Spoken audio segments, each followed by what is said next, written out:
आपको यह ज्ञात होना चाहिए और समझ लेना चाहिए कथाओं के माध्यम से कि पुत्र और पुत्री में कोई भेद नहीं समझना है। लोग कहते हैं एक पुत्र हो जाए तभी पूर्णता आएगी। पुत्रियां यदि दो चार हो जाएं तो लोग कहते समस्या आ गई घर में, और पुत्र एक ही हो जाए तो कहते हैं समाधान मिल गया, वंश चल जाएगा, घर चल जाएगा।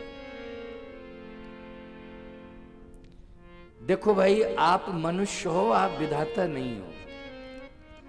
ये क्या गारंटी है कि पुत्र संस्कार लेकर के आया? तुम सोच रहे हो कि पुत्र आ गया, हो सकता कंस पैदा हो गया हो, तब क्या करोगे? गारंटी ले सकते हो क्या? नहीं। रावण जैसा दैत्य पैदा हो जाए, क्या गारंटी है? इसलिए ऐसा सोचना ही नहीं है। भगवान ने जो भेज दिया है उसको प्रेम से स्वीकार करना है। अंग देश के राजा ने महाराज दशरथ की ज्येष्ठ पुत्री शांता जी को मांग लिया। कहा पालन पोषण भी मैं करूंगा, विवाह भी मैं करूंगा, आज से ये मेरी बेटी है। बेटा को गोद लेने की परंपरा तुम चला रहे हो, बेटियों को गोद लेने की परंपरा नहीं चला रहे हो। अब बेटियों को गोद लेना शुरू करो। समाज में समस्या का समाधान अपने आप हो जाएगा। अगर आपके पुत्रियां हैं, आप समस्या समझ रहे हो, फिर आपने मित्र क्यों बनाया? रिश्ते नाते संबंधी क्यों हैं? एक बार ये प्रयास करें और साहस के साथ कहें चिंता मत करना, अगर पुत्रियां दो हैं तो एक का विवाह तुम करोगे और दूसरी बेटी का विवाह मैं करूंगा। संकल्प लो। समाधान का समाधान है और पुण्य का पुण्य है। बोलो भाई, यज्ञ का यज्ञ है। बेटी के भाग्य से आपको बहुत कुछ मिल जाएगा। एक बार विश्वास कर लेना। आपने गौ सेवा का संकल्प लिया, गौ के भाग्य से आपको बहुत मिलेगा। कन्या के विवाह का संकल्प आपने लिया, कन्या के भाग्य से आपको बहुत मिलेगा।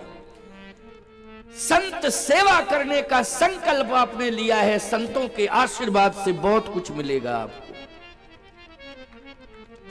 माता पिता की सेवा करने का भी संकल्प लिया तो मां बाप के आशीर्वाद से भी तुम्हें बहुत कुछ मिलेगा। इसलिए महाराज अंग देश के राजा श्री रोमपाद जी ने कितना सुंदर उदाहरण प्रस्तुत किया कि मैं बेटी को गोद ले रहा हूं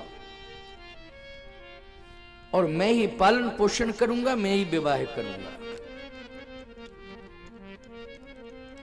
मैं एक बात मानता हूं, बेटी शांता के भाग्य से ही भगवान राम आए।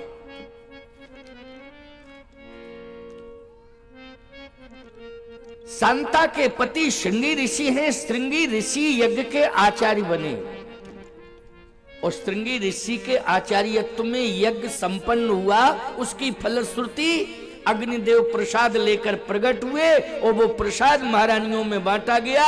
उसी प्रसाद के परिणाम स्वरूप भगवान राम का प्रादुर्भाव हुआ है। तो बोलो भाई, ये समस्या का समाधान हुआ कि नहीं हुआ? नहीं, यज्ञ के आचार्य तो वशिष्ठ जी महाराज भी बन सकते थे, बहुत बड़े विद्वान हैं, ब्रह्मा के पुत्र हैं। इनसे बड़ा विद्वान कौन हो सकता है? वशिष्ठ जी महाराज भी यज्ञ के आचार्य बन सकते थे, लेकिन उन्होंने श्रृंगी ऋषि को याद किया है। ये श्रृंगी ऋषि कौन है? महाराज दशरथ के दामाद हैं, शांता जी के पति हैं, बड़े ही सिद्ध महात्मा महापुरुष हैं। इसलिए श्रृंगी ऋषि वशिष्ठ बुलावा,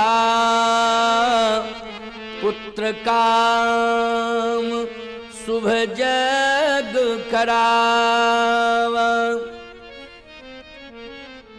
भगति सहित मुनि आहुति दीन है, ओ प्रगटे अग्न चरु कर लीने, प्रगटे अग्नि चरु कर लीने। श्रृंगी ऋषि की तपस्या से यज्ञ सफल हुआ और अग्निदेव ने प्रसाद दिया, प्रभु श्री राम का प्रादुर्भाव हुआ, भगवान मिल गए। बेटी के भाग्य से मिले कि नहीं मिले ये मानना पड़ेगा आपको, लेकिन बेटियां शांता जी जैसी हों, बेटियां सीता जैसी हों, बेटियां उर्मिला मांडवी श्रुतकीर्ति जैसी हों। ये चरित्र क्यों सुनाया जाता है? इसलिए सुनाया जाता है कि बेटियां किस प्रकार की हों, किस तरह से उनके संस्कार हों।